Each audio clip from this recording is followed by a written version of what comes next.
11 बुधवार के दिन रात्रि 14 तारीख को रात में 9:39 48 इसके बीच में आई है। एकाद पंचांग में 3:30 बजे दिन में भी आई, लेकिन अधिक पंचांगों में 9:30 बजे 9:45 बजे रात्रि में आई है। तो उसका पुण्यकाल दूसरे दिन सुबह मान लो 12 घंटा रहेगा 30 घटी, तो आप 12 बजे 9:45 बजे तक स्नान अच्छा है। 12 और 2 बजे तक मध्यम उत्तम अधम है। 10 तक उत्तम, 12 तक मध्यम और 2 घंटा और चले जाओ सो अधम। और जो नहीं नहाओ तो बेस दिन भर भी नहा सकत। मकर संक्रांति क्या है? संक्रांति क्या है? सूर्य भगवान एक राशि से दूसरी राशि पर जाते हैं, उसको संक्रांति कहते हैं, संक्रमण क्रिया। अब ये तो हर महीने जाते हैं, फिर मकर संक्रांति ही क्यों मनाई जाती है? उसका कारण ये है कि अभी सूर्य भगवान अपनी गुरु की राशि में थे, गुरु सेवा में खरमास चल रहा था, तो सारी पूजा पाठ बंद थी। अब पुत्र की राशि में जा रहे, शनि सूर्य की बनत नहीं है, तो 2 महीने पुत्र से मिलने जाते हैं सूर्य भगवान शनि देवता से, तो वो भी खुशी है। मान लो हमारे संतान हमसे मिलने आए या हम संतान से मिलने जाएं, प्रसन्नता तो होती है। दूसरी बात, 6 महीने सूर्य दक्षिणान रहते हैं, तो देवताओं की रात और दैत्यों की दिन रहते, और मकर संक्रांति वाले दिन से देवताओं के दिन शुरू हो जाते। जैसे अभी तक कोई भी अपन कार्य का विचार करो, बोले वे चतुर्मास चल लो, सूर्य दक्षिणान चल रहे, तो रोक दो जात तो। लेकिन मकर संक्रांति के बाद ये है कि हो गई सब काम अपने यथावत 6 महीने कर सकते 15 जुलाई तक।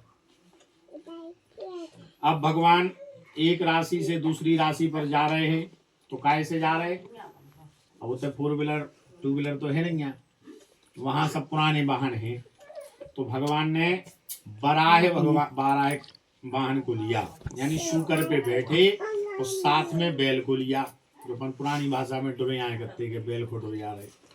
हरे कपड़े पहने हैं, हाथ में खड़ग लिए हैं, तांबे के पात्र में भिक्षा भक्षण कर रहे हैं, चंदन का लेपन है मस्तक पे, सर्प का वर्ण है, मौलश्री के पुष्प लिए हैं, मोतियों की माला पहने हैं, हरी कंचुकी लिए, कुमारी अवस्था है, खड़ी हुई स्थिति है, पूरब से आ रहे हैं, पश्चिम को जा रहे हैं, उत्तर पश्चिम के बीच वायव्य में देख रहे हैं।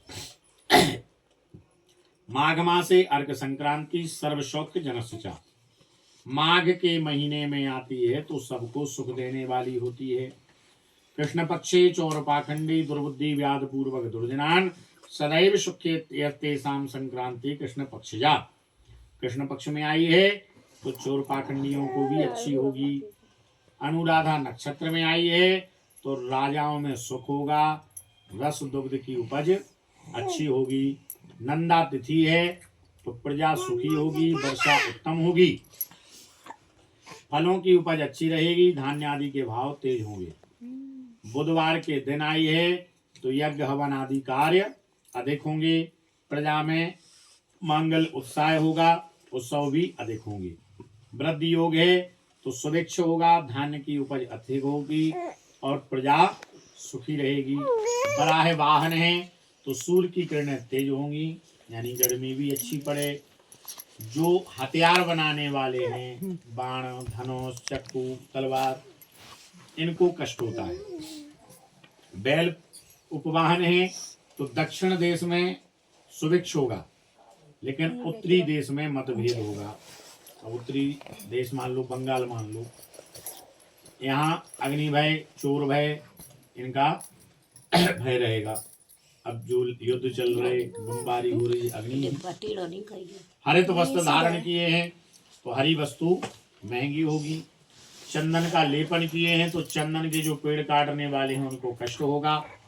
बकुल का पुष्प लिए तो बकुल पुष्प की सुगंध कम होती है, कीड़े मकोड़े टिड्डी लगने की भी संभावना रहती है।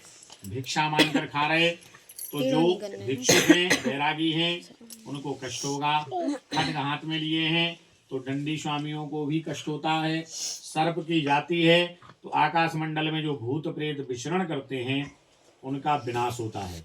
यौवन अवस्था है तो जो जवानी में प्रवेश कर रहे हैं उनको भी कष्ट होता है। अलंकार मोतियों की माला पहने हैं तो जो मोती के जहाँ उत्पन्न होते हैं तड़ते रहने वालों को कष्ट होता है। चांदी और तांबे के भाव बढ़ जाते हैं। पश्चिम की तरफ जा रहे हैं तो वहाँ यवनों की मृत्यु होती है। वायव्य में देख रहे हैं तो वहाँ युद्ध होता है। संक्रांति वाले दिन भक्षा भक्ष नहीं करना चाहिए, झूठ नहीं बोलना, नाना प्रकार से कोई पाप नहीं करना चाहिए। गाय की सेवा करनी चाहिए, नूतन भांड का दान करना चाहिए। रवि संक्रमणे प्राप्ति ना स्नायात यस्तु मानवा सप्त जन्म भवेद रोगी दरिद्रा सप्त जन्मसु। 7 जन्मों तक जो स्नान नहीं करता उसको 7 जन्म तक रोगी होने का फल प्राप्त होता है। इतिदम संक्रमलम फलम तस्मात् प्राक प्रतापवा शृणुयात् पुत्र पौत्रादि मोदते सुचिरम भुवि। जो मकर संक्रांति के फल को सुनता है उसको गंगा स्नान का फल प्राप्त होता है, पुत्र पौत्र सुखी होते हैं। अम्मा आपकी राशि क्या है? मिथुन है।